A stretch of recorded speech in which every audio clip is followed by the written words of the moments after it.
Bonjour à tous et bienvenue sur ma chaîne YouTube et je suis ravie de vous retrouver, vous les natifs du signe du Verseau. Donc point de vue de votre tirage, la ligne principale est celle-ci. Donc vous avez la carte de l'ermite avec au cœur de votre tirage le chariot et enfin tout à droite le pendu. Les autres cartes qui sont autour vont nous donner un complément d'information. Donc vous avez le soleil pour la carte de l'ermite, vous avez la force et l'empereur pour le chariot et tout à droite vous avez donc l'amoureux qui vient accompagner le pendu. Tout en haut, ces deux cartes-ci, donc le jugement avec l'étoile, vont nous indiquer le conseil, ce sur quoi focaliser votre attention. Donc quelque chose qui peut jouer au niveau du mental, au niveau du psychologique, donc ça peut être un conseil à appliquer point de vue de votre développement personnel, tout comme cela peut être quelque chose qui va plus jouer sur le plan matériel, physique, donc plus en rapport avec l'argent, le socio-professionnel ou même le relationnel. Point de vue maintenant de votre tirage, le chariot est au centre. Il est donc entouré de deux cartes qui vont être un principe de chronicité, qui vont nous renvoyer au temps.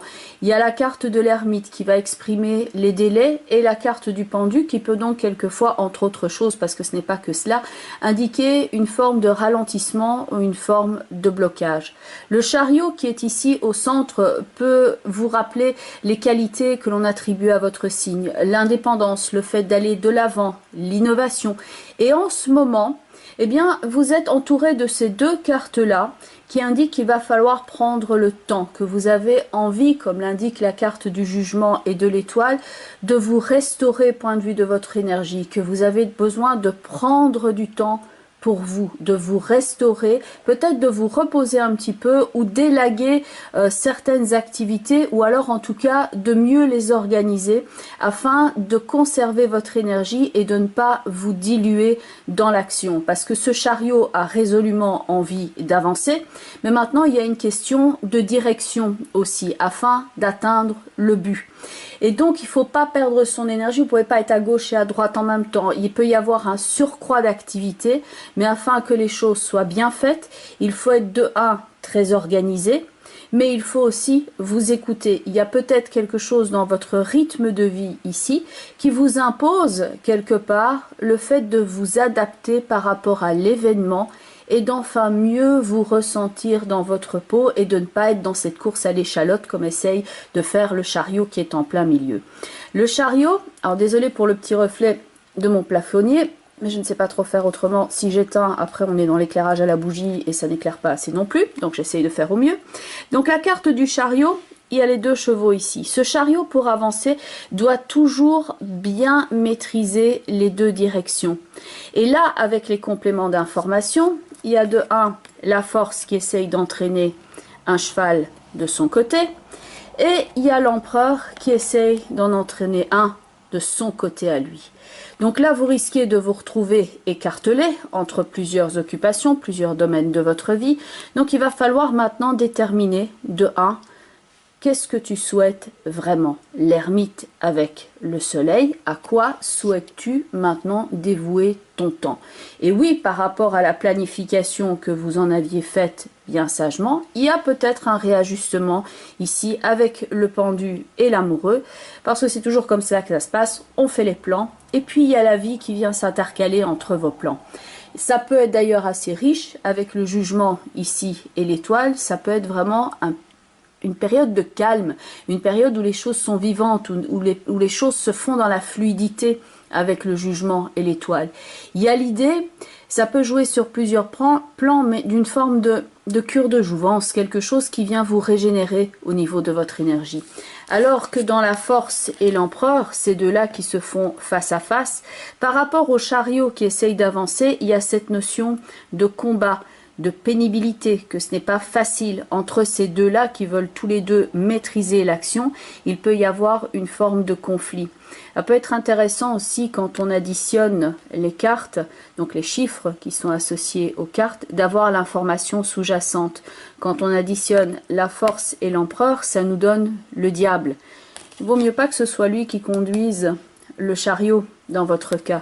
Il vaut mieux ici se décider pour changer d'attitude, non pas d'y aller au forcing, mais d'écouter le signal qui est ici dans la carte du jugement, d'écouter le message qui vous est délivré,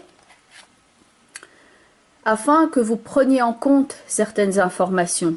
Posez-vous la question, est-ce que là, je n'y vais pas au forcing? Est-ce que j'écoute vraiment le message qui m'est délivré? Point de vue de la carte de l'empereur, qui est quand même quelqu'un de bien décidé, c'est pas un laquais, c'est un empereur. Il émet une décision et il veut l'appliquer. Il y a un sens du commandement par rapport à cette carte-ci. Dans la carte de l'étoile, on est aussi sur un terrain.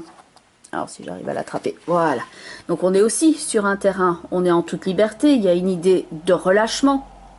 Elle est reine dans son environnement, mais il y a une idée de total abandon et d'écoute de soi et de son environnement.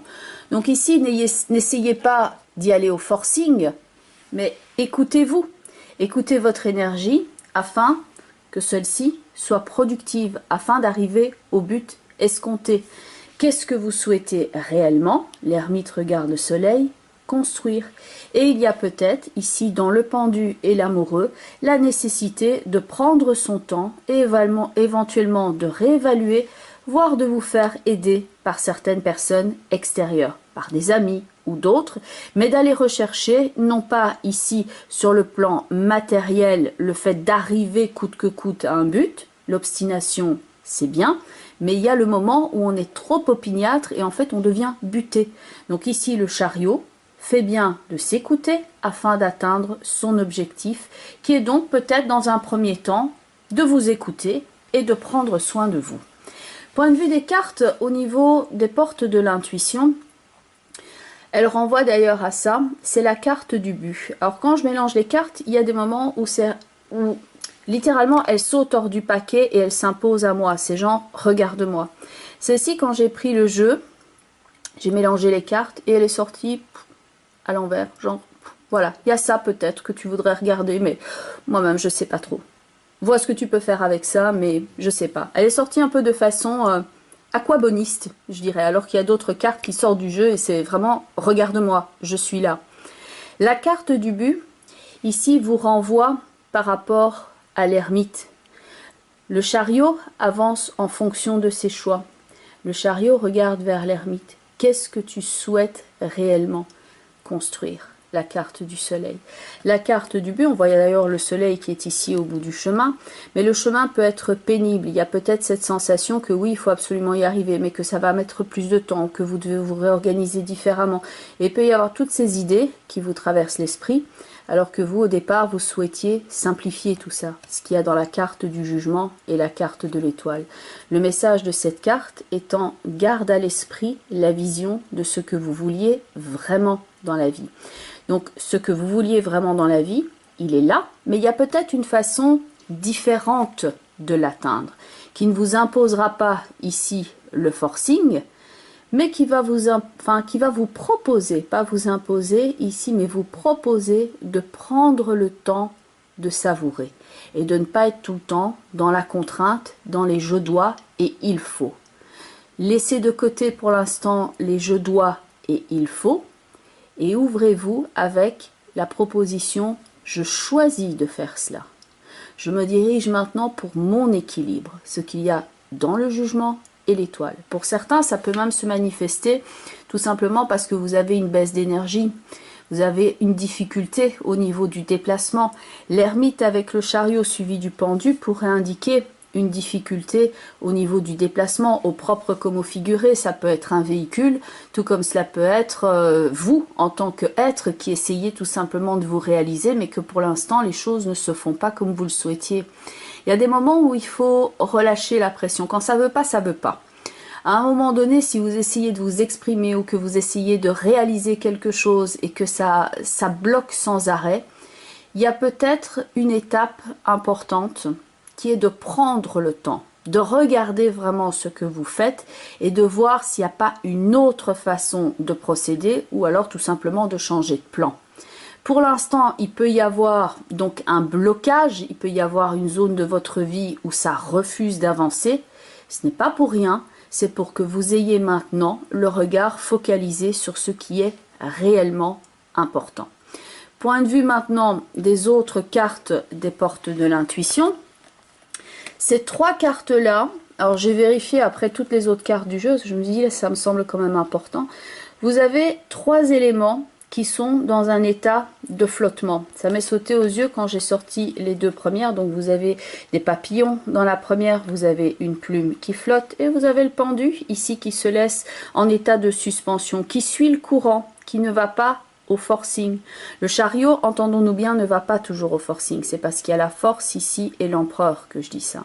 Et parce qu'il y a ces 2 cartes de liberté et de relâchement qu'il y a dans le jugement et l'étoile. Mais donc on a ces 2 cartes-ci qui évoquent l'élément aérien. Alors le Verseau, certains se trompent quelquefois et pensent que c'est un signe d'eau parce qu'il y a le mot eau dans Verseau, mais le Verseau est un signe d'air aérien. Vous avez cet élément qui est ici dans les 2 cartes. Alors la première carte, c'est la carte de l'égarement qui peut renvoyer au fait de voilà, maintenant, est-ce que tu es vraiment sur la bonne route? Est-ce qu'il n'y a pas d'autres questions à se poser? Est-ce que vraiment tu n'y vas pas au forcing? Est-ce que tu ne te laisserais pas un petit peu plus flotter et épouser le courant? Est-ce que tu n'arriverais pas finalement à aller mieux et à fonctionner mieux et à obtenir peut-être plus que ce que tu n'avais prévu au départ? Le message de cette carte étant ne cherchez pas de réponse avec votre mental, seule l'intuition et le ressenti peuvent vous guider.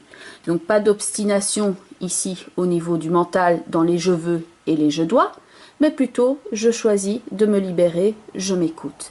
L'intuition et le fait d'être dans le relâchement, dans la carte de l'étoile et dans la vérité et pas dans le dogme ici, le je vois, il faut et j'ai décidé que et le côté super têtu. Dans la carte du pendu, on a aussi cette idée de maintenant je me laisse aller au mouvement. C'est exactement le message de la carte de la non-résistance. Comme le pendu, cette plume se laisse aller au gré du vent. Le message étant, en acceptant votre responsabilité des choses, la solution émerge. Point de vue de la 3e carte, donc quand j'ai retourné les 2 premières, je me suis dit tiens c'est amusant, on va voir si la 3e il y a l'idée du flottement également. Et effectivement, donc là ici on a la carte de la fleur qui flotte sur l'eau, qui se laisse aller au gré du courant. Et le message de cette carte qui renvoie aux situations de votre vie, de la leçon que vous êtes en train d'apprendre là, la leçon du relâchement, la leçon du lâcher prise, la leçon de faire confiance aux événements et que vous devez accepter le fait d'épouser le mouvement. Le message de cette carte est donc votre vie est un miroir formidable qui vous montre là où vous en êtes. Donc point de vue maintenant de la carte couleur, au niveau du langage secret des couleurs de Ina Segal. Alors la carte est la couleur prune. Surmonter les difficultés. Alors, pour la petite histoire, quand j'ai acheté ce jeu, c'est la première carte que j'ai retournée. Et ce jour-là, j'ai eu justement des difficultés lors d'un déplacement où il fallait pousser, tirer. Il y avait une personne qui était dans la rue ici, il y a plein de pavés dans ma rue. Cette personne est sur un fauteuil roulant et donc il fallait l'aider à traverser tous les écueils. Un vrai parcours du combattant. Donc c'est peut-être ça ce que vous avez comme sensation ici. C'est le fait de devoir vraiment guider votre véhicule, que celui-ci soit émotionnel ou matériel, mais d'avoir une difficulté de déplacement pour tout réaliser dans vos 24 heures. On y est arrivé, mais on a aussi demandé de l'aide à d'autres personnes. On s'est fait entourer et on a pris plus de temps et puis on a étudié la façon dont la personne était le mieux aussi par rapport à son fauteuil et comment mieux le diriger, etc. Donc ça n'a pas été une partie de plaisir, mais par contre, quelle satisfaction d'avoir pu après l'aider et d'être arrivé à destination. Donc cette carte-là m'a fait directement penser à ça, justement par rapport à ce chariot qui est entre 2 cartes de chronicité et éventuellement de difficulté dans l'action. Cette carte-ci renvoie aussi au pendu, car elle est synonyme de dévotion, de dévouement et d'engagement. Elle vous permet de relier votre cœur et de découvrir votre but de vie. Elle vous aide aussi à créer des liens familiaux et des liens amicaux qui sont forts, et elle vous permet de rester fort dans les moments difficiles et dans les situations délicates. Donc ici, elle symbolise aussi la force intérieure et la foi profonde. On a effectivement avec le jugement et l'étoile, la foi en l'existence, et donc ça peut être quelque chose ici qui peut prendre place pour vous au sein des difficultés alors que vous êtes en train de traverser certaines phases de transformation. Il y a votre foi en quelque chose qui se renforce. Bien entendu, on reste dans le cadre d'un tirage global.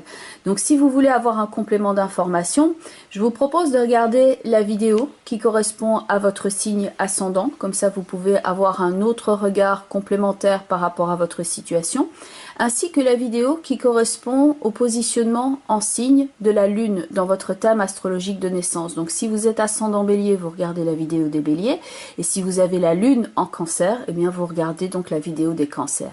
Bien entendu, on reste dans le cadre d'un tirage global, donc il y a certains éléments qui sont peut-être moins en résonance avec votre vécu, et c'est normal, donc il faut toujours voir en quoi le tirage peut vous apporter au niveau de votre développement personnel. Il s'agit d'une guidance, donc tout ne va pas nécessairement être en résonance, c'est un tirage global.